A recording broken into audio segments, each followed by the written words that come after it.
I've been fighting your consumer battles for years now, but the same old problems just keep flooding in.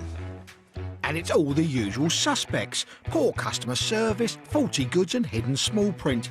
No wonder some of you are fed up with the way you're being treated. What really grinds my gears when I place an order and the company gets it wrong.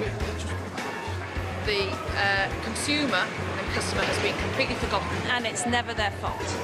I couldn't agree more. Things need to change and we're on a mission to get companies to treat us better. I'll be taking on your cases and fighting your fight with the big companies. I think we need to do something to try and stop this happening again. And I'll be showing you how to shop smart and stay one step ahead.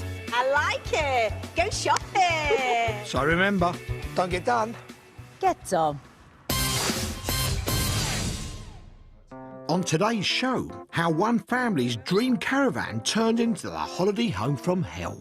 Enough's enough. No more. I'm not prepared to continue to use a caravan in this condition. How this man took on his council over parking fines and won. The ticket was simply inappropriately issued, and I was going to fight this all the way to the court.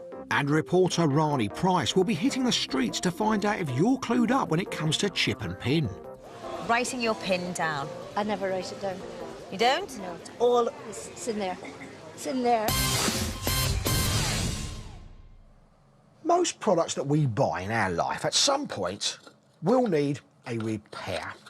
Whether it be a brand spanking new motor or a very prized ornament. At some point in their life, they're going to need a service or some TLC, but sadly, not all repairs are permanent. This is the Hunter family, and this is their caravan. They bought their Jubilee model from well-known caravan makers Swift 5 years ago. The dream was to enjoy lots of family holidays up and down the country, but only weeks after buying the caravan, the dream turned into a nightmare. I know people who have had caravans for 20 years and they're still using them. So that's when we thought we could get, our children's holidays while they're at school in that caravan, but it doesn't look like it's going to last. No. It all started in February 2008, just before the birth of their second child. Helen came into some money, so they splashed out £10,390 on a brand new 5-berth Swift caravan purchased from a Swift-approved dealer.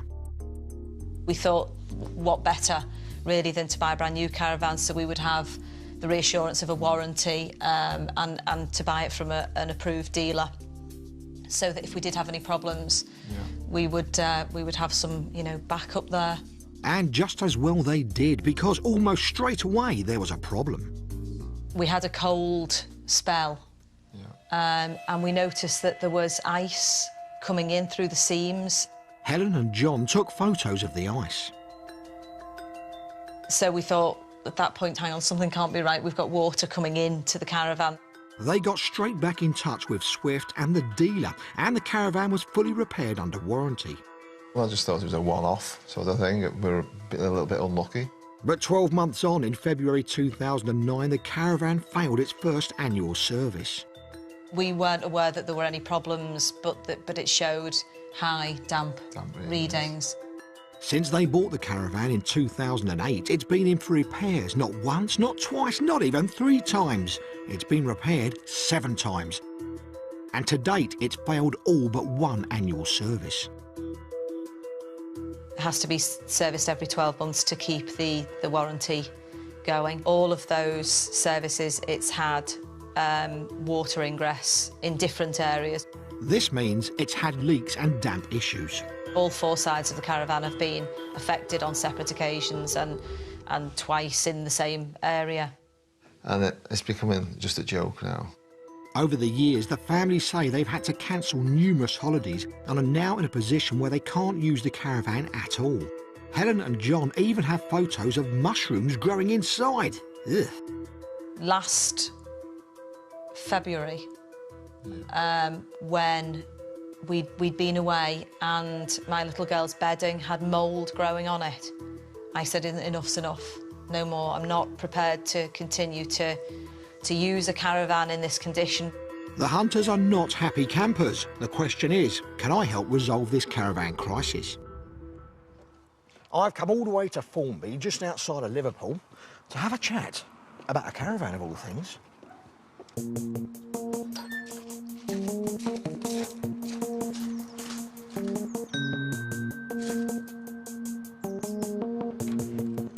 Hi there, nice to meet you. Nice to meet and you you, too. John. Nice to meet you as well. Yes, please. Thanks very much. Nice house. So, Helen and John, nice to meet you. You're not happy with your caravan, though, are you? No, we've had lots of problems with our caravan. What made you go out and spend over £10,000 on a caravan? Well, we'd had a lot of years being very busy working on the house, hadn't we? And not spent lots of time as a family. And I was expecting our second child at the time. And we'd had a tough time, and Victoria was quite poorly when she was first born. So we thought it'd be quite nice for us to be able to have some quality family time together and be able to do things at our own pace. This was an exciting period of time when you're hoping to sort of turn a corner and you know, start to have a better life and you know, whatever problems you got put behind you. Definitely. What's so good about it? You have to experience it, don't you? Yeah, and there's some nice people go caravanning. We've met some nice people, haven't we? Yeah. And people with interests like ours, people who like to do outdoory things. You're caravanners through and through, I can tell that. You love it. You do, don't you? Yeah, we do. Oh, we do, yeah. But their love for their caravan has definitely been dampened. Service after service has failed. Repair after repair hasn't worked. With 7 lots of issues in 5 years, it's no wonder they want rid. Now we have no faith in the caravan at all. And we feel as though if we have the caravan repaired again, it will only be a matter of months until we have another problem. If they had been able to afford to part exchange the caravan for a new one, they would have. But this would cost thousands. We genuinely weren't expecting to have any problems because we'd done all of the things that you think are the right thing to do when you make a big investment, like buying a caravan. We went to a main dealer, we bought a brand new caravan with a warranty. So we did everything we could to make sure that we would be protected against any problems, and we weren't expecting to have any problems. The caravan has always been repaired through an approved dealer and under warranty. Swift themselves have acknowledged these repairs where necessary and accordingly have extended the warranty to 10 years to cover damp and leaks, known as ingress. So at least the hunters haven't been out of pocket. Did you ever try to back it on them? So, look, we don't want it anymore, give us another one or give us our money back? All we were ever saying was we want you to take it back and look at it and see what's gone wrong, you know, why we're having these problems. But every time we tried, we got the same answer. We don't take caravans back. You need to go back to the dealer. But a couple of years ago, the dealer they bought the caravan from and who carried out 5 lots of repairs went bust. So Helen and John had to use a different Swift-approved dealer for their latest 2 lots of repairs. They submitted another warranty claim for the repair to be done, but they also contacted Swift to say that in their opinion, their recommendation was that Swift recalled the caravan for inspection and repair at the factory. And what did Swift say about that? Well, they wrote to us and said that they would take the caravan back to be inspected and repaired at the factory, which we were quite stunned about, weren't we, really, because they'd always declined to do that. The bad news, though, was that the hunters would have to wait 5 months before Swift could take it into the factory. And whilst they're waiting, the caravan isn't in a fit state to use. The walls are so wet and spongy and the floor is so spongy. I'm not convinced it's safe for the children to even be in that environment. And really, you know, for Swift to think it's okay for us to continue to use the caravan in that condition is unacceptable. With all 4 sides of the caravan affected by damp over the years, I don't blame them for not having confidence in their caravan anymore. We bought the caravan in good faith. We expected the caravan to be fit for its purpose, you know, for it to be all weathers and for us to be able to use it through the winter. And that hasn't been the case, has it? So at what point does Swift as a company look at our caravan and say, you know what, we've spent enough money on this caravan now? So in an ideal world, what would you like? An ideal world, I'd love them to replace it, but they're not going to do that, are they? Helen and John feel they've got as far as they can with Swift, and I can understand why they want a new caravan now. How does it feel having the caravan on the driveway, knowing that you can't use it? It's just really disheartening, and really it starts to take away the enjoyment, really. So now, instead of looking at the caravan on the drive and thinking how nice it is, now it just feels like, just makes me feel ill to look at the moment. I can see how much this situation has affected the family's life, and I want to sort it out. I'll tell you what seems a real shame to me here. This family spent over £10,000 5 years ago on a caravan. The whole idea of that was that it brought them a lot of pleasure with the family, but all they've had is an awful lot of inconvenience. So let's see what Swift have got to say about this.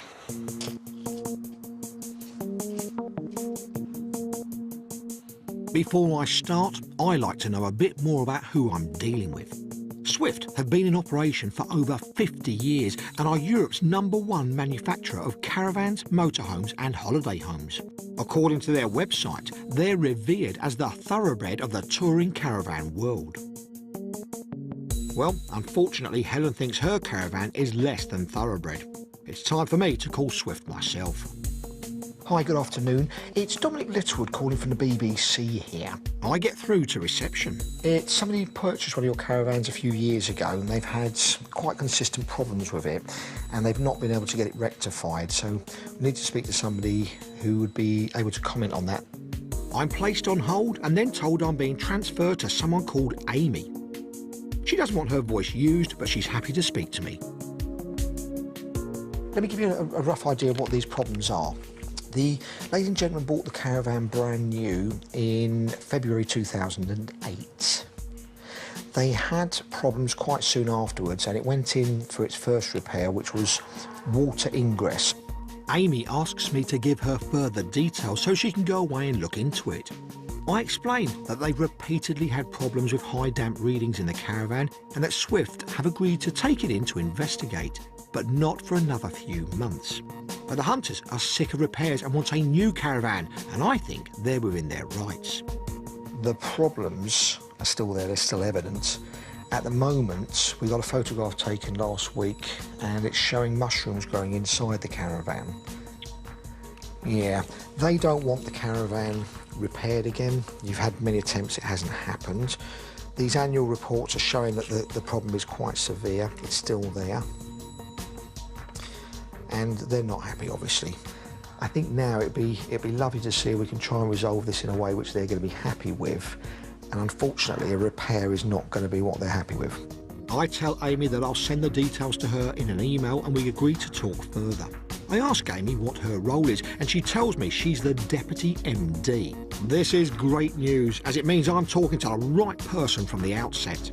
Bye-bye. Fingers crossed. Going straight to the top will help my case and Swift will sort this sooner rather than later.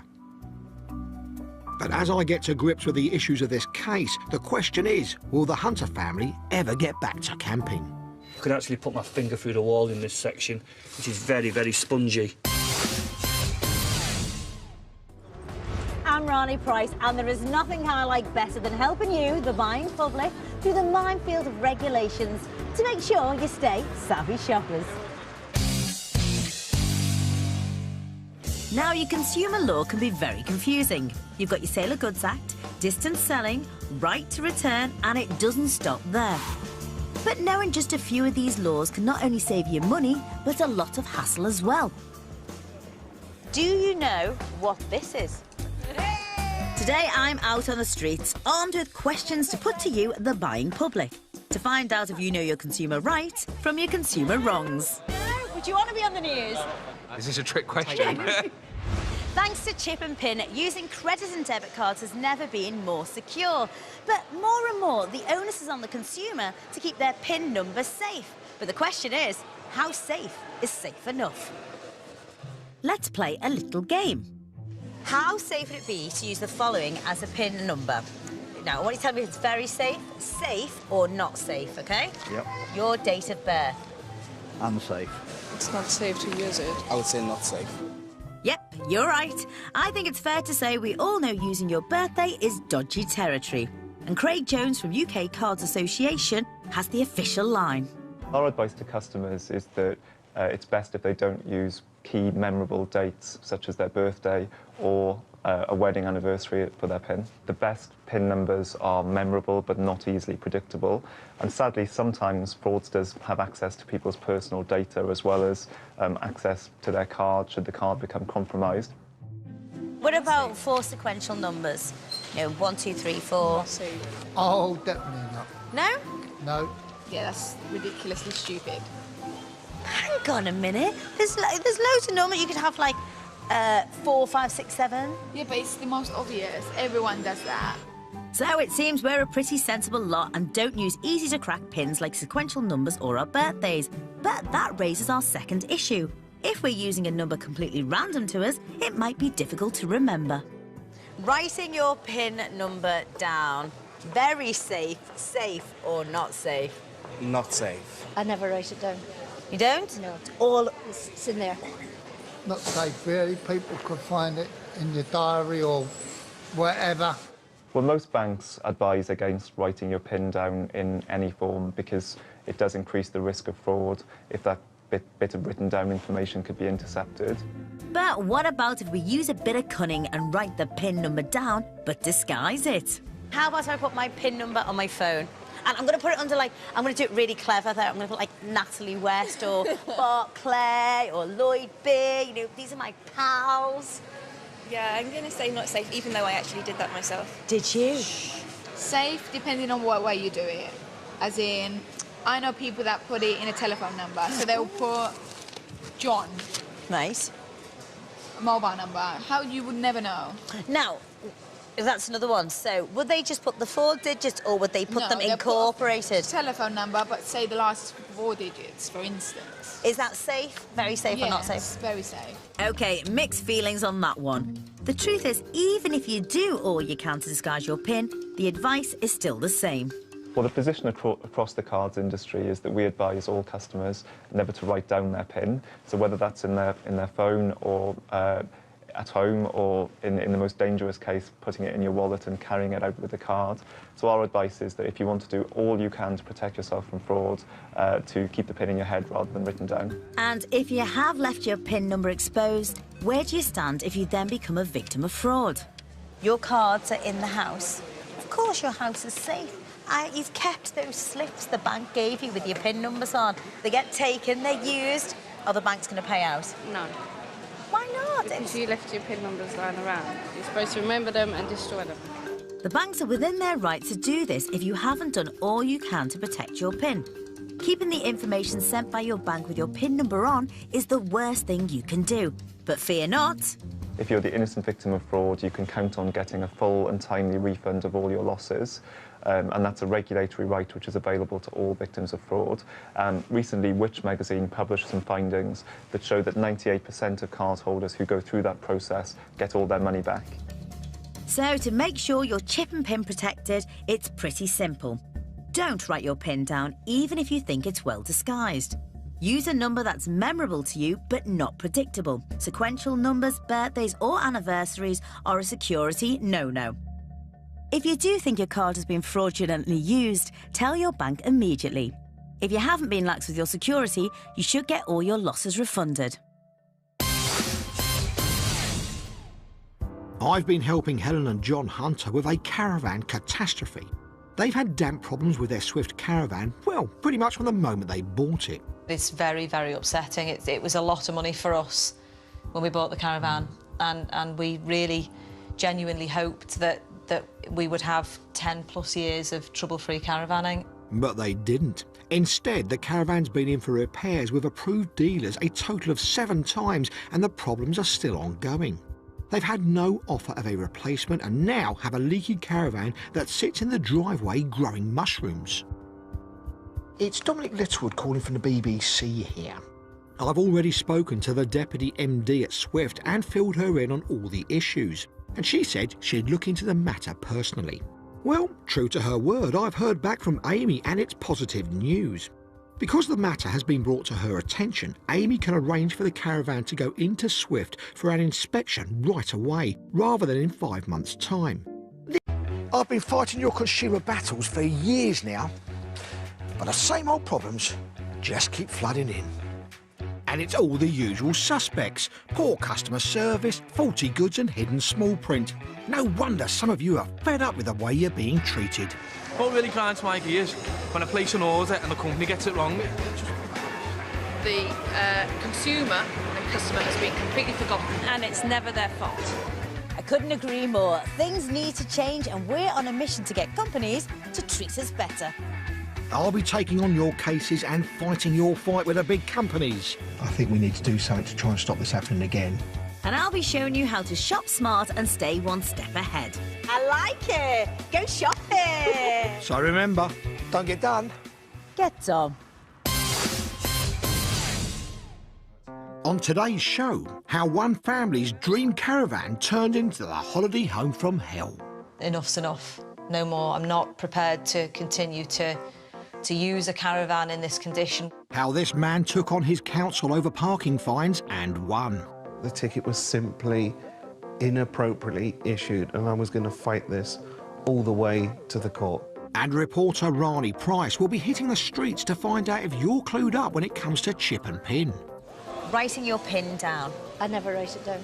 You don't? No, it's all it's in there. It's in there. Most products that we buy in our life at some point will need a repair.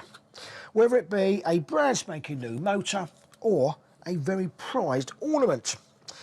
At some point in their life, they're going to need a service or some TLC, but sadly, not all repairs are permanent. This is the Hunter family, and this is their caravan. They bought their Jubilee model from well-known caravan makers Swift 5 years ago. The dream was to enjoy lots of family holidays up and down the country, but only weeks after buying the caravan, the dream turned into a nightmare. I know people who have had caravans for 20 years and they're still using them. So that's when we thought we could get, our children's holidays while they're at school in that caravan, but it doesn't look like it's going to last. No. It all started in February 2008, just before the birth of their second child. Helen came into some money, so they splashed out £10,390 on a brand new 5-berth Swift caravan purchased from a Swift-approved dealer. We thought, what better, really, than to buy a brand new caravan so we would have the reassurance of a warranty and to buy it from an approved dealer, so that if we did have any problems, we would have some, backup there. And just as well they did, because almost straight away there was a problem. We had a cold spell, and we noticed that there was ice coming in through the seams. Helen and John took photos of the ice. So we thought, at that point, hang on, something can't be right. We've got water coming into the caravan. They got straight back in touch with Swift and the dealer, and the caravan was fully repaired under warranty. Well, I just thought it was a one-off sort of thing. We were a little bit unlucky. But 12 months on, in February 2009, the caravan failed its first annual service. We weren't aware that there were any problems, but it showed high damp readings. Since they bought the caravan in 2008, it's been in for repairs not once, not twice, not even 3 times. It's been repaired 7 times. And to date, it's failed all but